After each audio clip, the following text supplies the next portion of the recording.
안녕하세요. 12월 17일 주식 정리해드리는 주정남. 오늘도 시장 정리부터 먼저 시작해보도록 하겠습니다. 자, 일단 들어가기 전 구독과 좋아요 한번 부탁드리고요. 일단 어떤 소식이 들려오고 있는지 뉴욕부터 살펴보도록 하자면, 일단 오는 17일에서 18일 금리를 결정하는 회의인 FOMC가 열리죠. 하다 보니까 관망세가 커지게 될 수밖에 없어요. 그래서 이에 대한 영향으로 미국은 혼조세로 장이 마감하게 되었다 봐주시면 될 것 같습니다. 그럼 여기에 대해서 조금 더 디테일하게 어떤 내용이 나오고 있는지를 살펴보도록 하면은, 일단 선물 시장에서는 12월 달 금리에 대해서는 거의 사실상 인하가 확정으로 보여진다라는 얘기가 많이 들리고 있습니다. 근데 지금 문제로 작용하는 부분은 뭐다? 12월이 아니라 이 다음 속도가 혹시 이 이후부터는 늦춰지는 것 아니냐.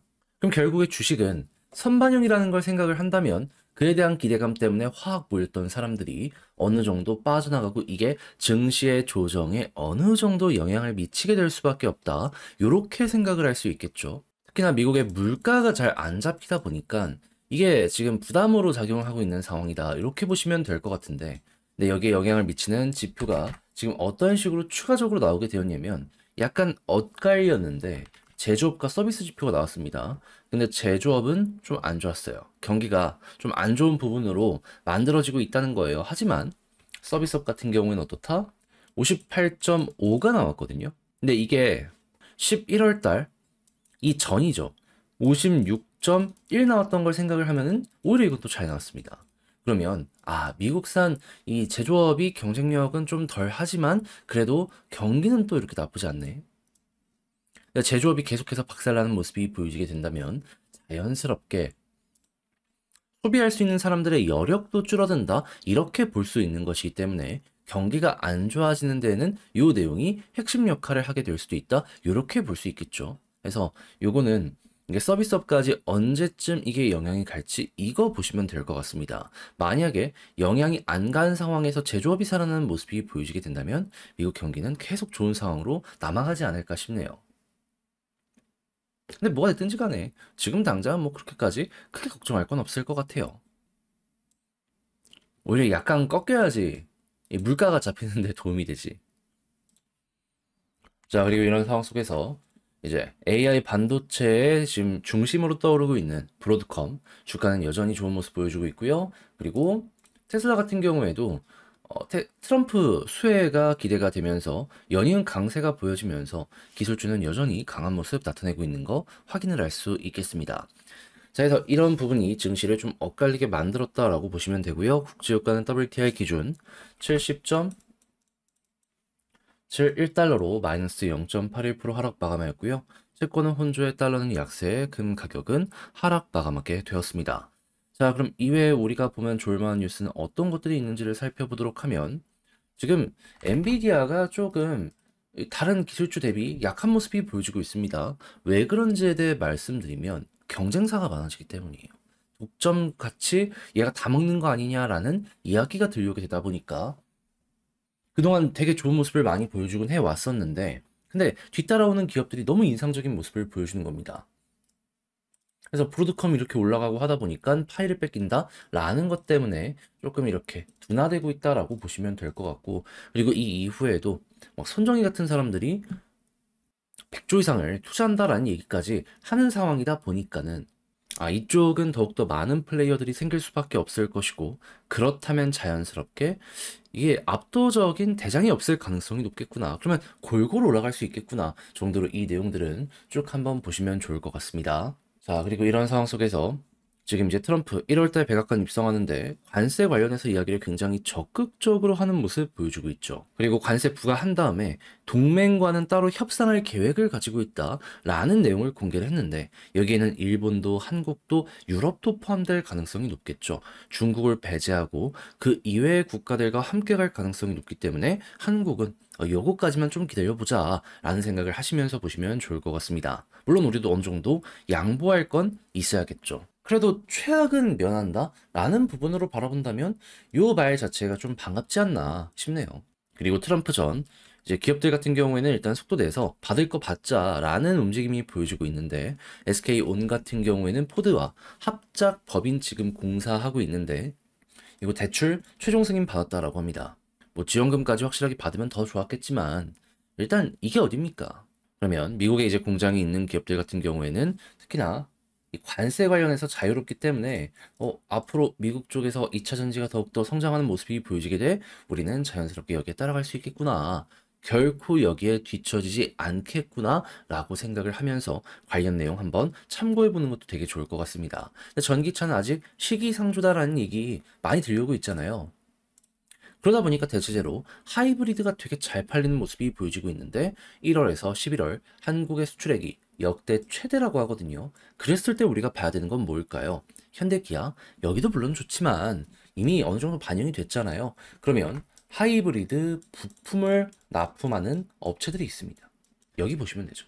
뭐 S&T 모티브 같은 아마 올해 12월 달 실적 발표가 확실하게 나오고 배당 시즌이 오면은 그러한 기업들이 주목을 많이 받게 되지 않을까 생각이 듭니다. 자, 그리고 미국의 중국 압박이 계속되다 보니까 중국산 부품을 사용하는 것도 좀 많이 줄어들려는 모습이 보여지고 있어요. 하다 보니까 애플 같은 경우에도 여기에 영향을 받을 것 같으니까 이 반발로 수혜가 좀 올라오는 것 아니냐. 뭐 LG 같은 데 봐야 된다 얘기가 나오고 있습니다. 그래서 이노텍부터 시작을 해가지고 뭐 디스플레이 쪽도 우리 쪽으로 물량이 올 수 있으니까 요건 한번 관심 있게 봐보면 될 것 같고요. 첨단 사업이 계속해서 성장하는데 근데 전기세가 비싸지게 되다 보니까는 이 기업들의 부담이 커지고 있잖아요. 그래서 저렴한 전기를 위한 움직임도 보여지게 될 수 있기 때문에 자연스럽게 원전부터 시작을 해서 친환경 같은 경우에도 만약에 한다라고 하면은 단가가 떨어져서 투자가 굉장히 많이 진행이 될 수 있는지 미국처럼 될 수 있는지 요건 한번 노려보면 될 것 같습니다. 우리나라가 태양광 쪽으로는 되게 아쉽다는 얘기가 많이 들려오고 있잖아요. 근데 풍력은 진짜로 최고로 해상 풍력 기준으로 그 사업 활동하기 좋은 지역이라고 합니다. 대륙과 대륙이 딱 있으면서 그 가운데로 바람길이 계속 오고 계절이 바뀔 때마다 네 방향에서 바람이 왔다 갔다 한다? 괜히 해외에 있는 업체들이 한국의 그 남해 쪽에 해상풍력 발전 단지 만든다라고 하니까는 거기에 엄청나게 투자를 하려는 게 괜히 나오는 게 아니라는 걸 알아야 될 필요가 있어요. 실제로 이 우리나라 지방자치가 먼저 움직이기 전부터 해외에서는 우리나라 그쪽에서 사업을 하고 싶어 했다라고 합니다. 그럼 당연히 이제 전기 송전부터 시작해서 다양한 부분에서 말이 나올 수 있기 때문에 이거는 꼭 여러분들 알아두시면 좋을 것 같고요. 당연히 전력기기부터 해서 이쪽의 수요는 앞으로 커지게 될 것이기 때문에 엮는 기업들 같은 경우에는 돈이 된다. 자, 그리고 방산 같은 경우에도 지금 어느 정도 올라가려고 하다가 주춤한 상황이잖아요. 그러니까 이제 여기서 달려보자라고 생각을 하는지 글로벌 사업을 이끌기 위해서 첫 번째 뭐 외국인 사령탑까지 끌고 오는 뭐 하나의 모습 이런 게 보여지고 있다라고 해요. 이거는 수주잔고가 실제로 연결되는지 거기에 집중하시면서 보시면 될 것 같습니다. 자, 그리고 드론 같은 경우에도 중국이 압도적 1등이지만 중국에 대한 견제가 커지다 보니까 대체제를 찾자 하다가 한국이 조금 팔리고 있는 것 같습니다. 물론 단위 자체로만 놓고 본다면 그렇게 크진 않아요. 그럼에도 불구하고 또 하나의 먹거리가 될 수는 있기 때문에 자연스럽게 이 부분 같은 경우에도 우리가 보면 괜찮을 것들이 있다. 그리고 화장품 같은 경우에도 지금 좀 대기업들이 안 좋다가 어느 정도 괜찮은 모습들이 차근차근 보여지고 있습니다. 특히나 중국이 좀 살아나는 이런 모습들 때문에 야, 얘네들 실적 또 한 번 올라가는 것 아니냐라는 평가가 나오고 있으니 이렇게 특히나 여행 오는 쪽까지 같이 해가지고 그동안 소외가 되었던 종목들 같은 경우에도 이번에는 네, 좀 다를 수 있다라는 걸 예상을 하시면서 바라보면 될 것 같습니다. 중국의 부양책이 확실하게 진행이 되고 있는 만큼 여기에가 한번 풀리기 시작을 한다면 진짜 야, 이거는 약간 홍수 나듯이 훅 하고 몰려들어오게 되지 않을까 싶네요. 자, 이렇게 해서 시장 정리를 한번 싹 해봤는데 어떻게 여러분들께 도움이 되었을지 모르겠습니다. 잘 보셨으면 좋겠고요. 지금 말씀드린 내용이 마음에 들었다면 구독과 좋아요 한번 부탁드리면서 지금 말씀드린 내용 장 시작하기 전 텔레그램 공부방을 통해서 올려드렸거든요. 같이 한번 공부해보고 싶다라고 생각하신다면 영상 소개란에 있는 링크 클릭하시고 입장을 하셔서 이런 내용들까지 참고 한번 해보시면 좋을 것 같습니다. 자, 그러면 개별 종목 살펴보도록 할게요. 안녕하세요. 제가 이번에 가지고 온 종목은 두산 에너빌리티를 가지고 왔습니다. 자, 주주분들 지금 뭐 정권 바뀐다, 시끄러워진다 하는 것 때문에 걱정이 많으신 것 같은데 저는 차기 정부가 민주당이 된다라고 하더라도 원전을 버릴 수는 없다라고 생각을 하거든요. 그에 대한 근거들, 지금까지 진행 상황에 대해서 하나씩 풀어보도록 할 테니까 일단 들어가기 전 구독, 그리고 좋아요 한 번씩만 꾹 눌러주시면 정말 감사드리겠습니다. 자, 일단 이번 영상에선 뉴스를 보기보단 그냥 있는 것들 제가 순서대로 적어드릴게요. 자, 일단 첫 번째, 원전 자체가 각광을 받을 수 있었던 이유는 어떤 것 때문이었습니까? 시작은 AI 때문이었습니다. 2020년 마이크로소프트가 갑자기 우리나라 와가지고 원전을 키우겠다 발표를 해요. 그리고 2년 뒤 AI 관련해서 챗 GPT가 나오게 되죠. 그리고 이때 사람들은 알게 됩니다. 원전, 왜 필요한지. 이게 진짜로 전기 먹는 하마구나. 그러다 보니까 요즘에는 어떤 일까지 진행이 되고 있냐면요. 주변에 발전시설, 그러니까 전력 수급에 대한 계획이 잘 안 맞춰지잖아요. 그럼 데이터 센터 건설 승인 자체를 정부에서 안 내려주고 있습니다. 그 정도예요, 지금. 근데 이제 몇몇 분들은 얘기하시겠죠. AI 안 하면 되는 거 아니냐. 근데 AI를 안 하기에는요, 이미 성과가 확실하게 나오고 있습니다. 그러다 보니까 특히나 빅테크 입장에선 이걸 지금 안 한다? 뒤처집니다. 그래서 예전에 어떤 뉴스까지 나왔었냐면요. 이게 당장 실적을 낼 수 있을지는 모르겠다. 근데 안 하면은 오히려 거기서 오는 타격이 훨씬 클 수밖에 없기 때문에 우리는 어거지로라도 이걸 하게 될 수밖에 없다. 빅테크에서 뉴스가 나왔습니다. 근데 지금 아예 성과까지 나오고 있잖아요. 이게 구체적인 실적으로까지 찍히고 있다니까요. 특히나 빅테크들에서. 그러면 과거에도 그냥 어거지로라도 엄청난 돈을 쏟아부을 수밖에 없었는데 이제는 구체적인 게 보이니까 더욱더 적극적이 될 수밖에 없는 거예요.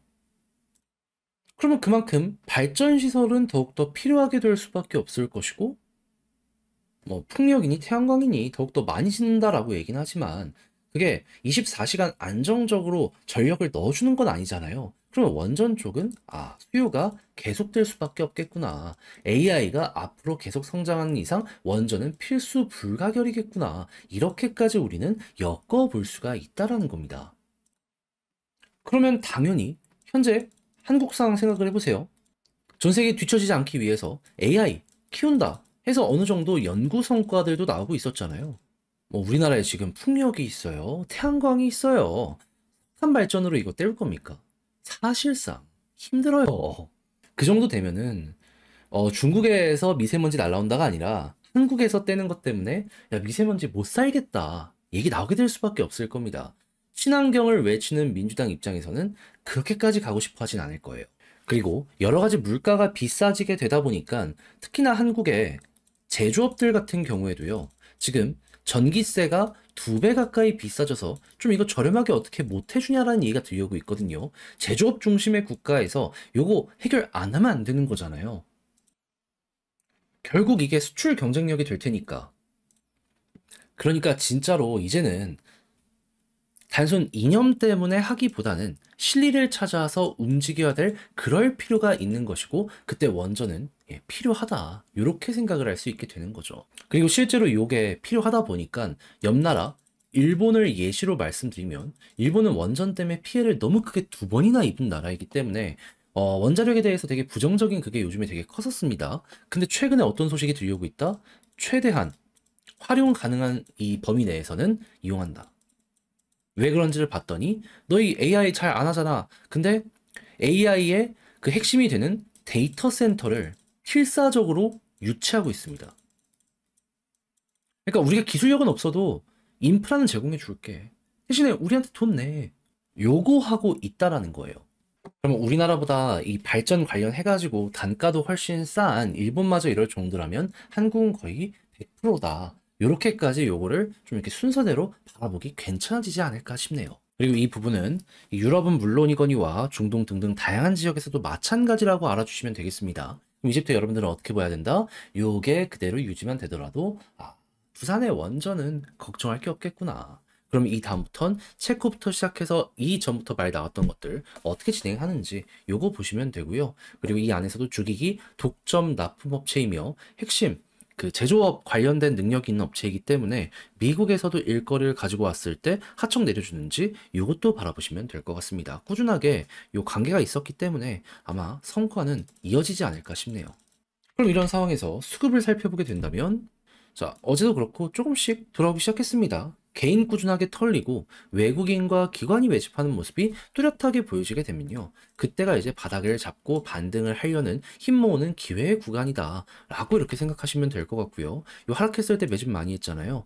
요거 매도 없이 꾸준하게 끌고 간다면 이 역시 현재를 편하게 볼 수 있는 근거가 되어줄 것이다 라고 볼 수 있겠습니다. 그리고 지지라인은 481선, 그리고 올라간다라고 했을 때 이제 21선을 언제 돌파하는지가 중요한데, 근데 지금은 완전히 이렇게 떨어지고 있잖아요. 그러면 아마 여기를 이제 돌파했을 때 그 다음 핵심 저항은 61선이 될 겁니다. 과거에도 여기 돌파 못하니까 눌렸잖아요. 근데 만약에 21선과 61선 그리고 마지막으로 볼린저 밴드 상단까지 같이 이렇게 떨어지는 걸 돌파하게 된다면 어떤 일이 발생할까요? 여기서도 시간은 걸렸지만 횡보하고 추세를 이렇게 돌리는 매도, 다시 돌파가 나오니까 그대로 급등했잖아요. 그러면 그 다음 여기 매물대에 있는 21,000원 언저리까지는 훅 하고 올라가는 모습 보여지게 될 수 있는 거죠. 그런 다음에 여기에서 이제 개미들이 물려있는 물량들 이런 것들 정리 이제 완료가 된다면은 그때부터 차근차근 또 한번 이렇게 치고 가는 거 보시면 되는 거고요. 23,500원에 원래 매도 물량이 있었는데 여기서 이렇게 오래 있으면 이건 결국 소화가 된 거나 마찬가지라고 볼 수 있어서 이제는 이 위로 올라간다면 비교적 편안하게 바라보는데 많은 도움이 될 수 있지 않을까 싶네요. 그러면 지금 본 걸 바탕으로 글로 쓰면서 영상 총정리해 보도록 하면, 원전은 계속 좋을 수밖에 없다. 걱정하지 말자. 두 번째, 수급적으로 봤을 때 개인 털리는 거 꾸준하게 이어지는지 보시면 되고요. 그리고 지지라인은 481선, 올라간다라고 했을 때에는 21선 플러스 61선 플러스 볼린저 상단, 이 모든 걸 돌파하는 모습이 보여지게 되었을 때가 이제 추세의 전환이라고 볼 수 있는데, 아직은 요 갭이 많이 벌어져 있어서 이걸 돌파하기 전까지 시간은 조금 걸릴 수 있다는 건 감안하시면 좋겠습니다. 그리고 이렇게 됐을 때 1차 목표는 21,000원 되겠습니다. 자, 이렇게 해서 에너빌리티 이제 보면 좋을 부분들 포인트 쭉 한번 했는데 어떻게 여러분들께 도움이 되었을지 모르겠습니다. 내용 괜찮았다면 구독과 좋아요 한번 부탁드리고요. 저는 다음에 더 좋은 영상으로 다시 인사를 드리겠다라고 말씀드리며 이상 주식 정리해드리는 주정남이었습니다. 끝까지 시청해주셔서 감사드리고요. 여러분들 모두 좀 날씨가 많이 추운데 감기 조심하시고 남은 시간 화이팅 하셨으면 좋겠습니다. 감사합니다.